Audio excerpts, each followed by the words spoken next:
to outlaw lead sinkers to try and protect loons. So I appreciate your mentioning that. And there are more loons now than there were 10 years ago, but by every measure. Absolutely. Thank you.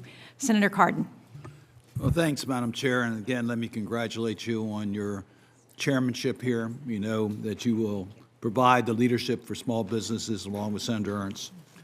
This is a topic that is important to all of us. In Maryland, we have over 100,000 direct jobs from the outdoor recreation industry. It's been estimated that 90% of Marylanders visited some outdoor rec area that is managed by a governmental entity. So it's an incredibly important part of our economy. And I want to agree with you in regards to our outdoor enthusiasts being great conservationists. Visit Maryland. We have great waterfowl. We have great fishing. It's an incredibly blessed state. And the people who are active in the field are our greatest conservationists. So I thank you for that. Mr. Drummond, I would just tell you there's no better way to start a day than with a good cup of coffee and fresh snow to ski. So I'm envious. There are days I wish we could switch positions so maybe you would like to come down here. I'll go out and do a little skiing one day. But I want to ask you a question. You know, one of my major concerns, and we've been trying to work on this, Senator Ernst has been trying to work on this, to try to make the financing more available to small businesses. Under the SBA, you could be a small business up to 500 and get assistance. And we find that when you go to a financial institution and you've got 3 employees and your loans are kind of small, they're not quite as interested in you as they would be somebody who has 100 employees and is interested in a larger loan.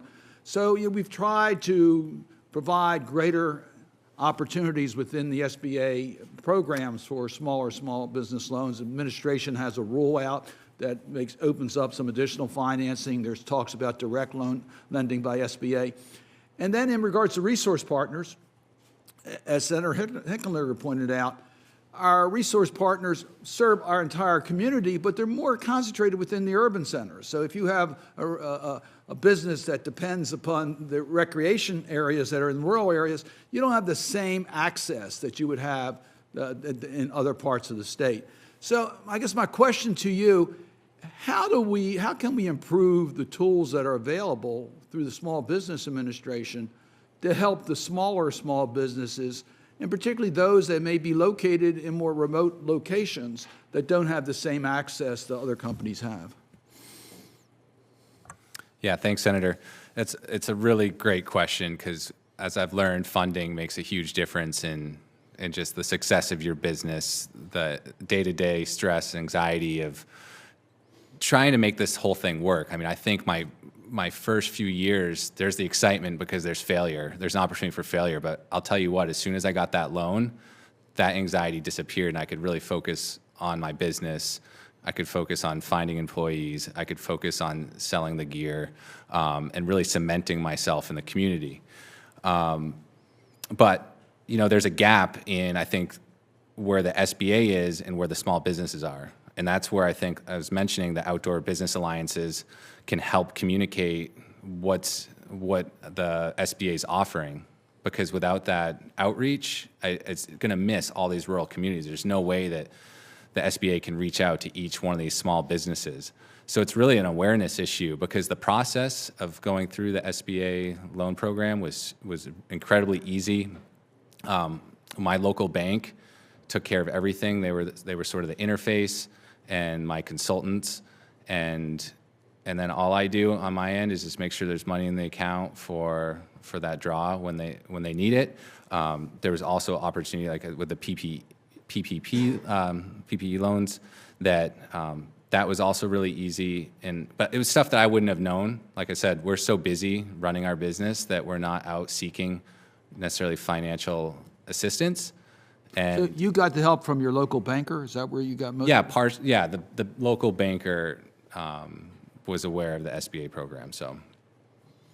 And was this one of these national banks, or was it a community bank? Community bank. Yeah. See, I find community banks are more sensitive to the local communities, and they're invested in the community. Again, we need all of our banks. I'm not trying to be critical, but when we're talking about small companies, it's good to have a bank that really understands the importance of small businesses to the quality of life and growth of a community. Mr. Turner, you want to add anything to that? Thank you for your focus on rural communities, and I actually am a Marylander, so I appreciate all you've I done. didn't know that. Yes. I would have called on you first. I know. I took the broken down MARC train today. The MARC train broke down on the way from Baltimore, but we can deal with that in another committee. No, I think focusing on rural businesses is really important because just like small business loans and education around that, there's so many other things that they could benefit from, especially around rural economic development tools for the whole community that draw more people to their businesses. So would love to be a part of those future conversations. And I would just put a plug in because Maryland has one that there's state offices of outdoor recreation in 20 states across the country. And Maryland has a wonderful one, and that person is helping connect small businesses to the recreation assets and to tools that can provide better capital. So that's been a really impactful thing in Maryland. Thank you. Thank you, Madam Chair. Thank you, Senator Cardin. And next we'll have Senator Rosen, please. Well, thank you, Senator.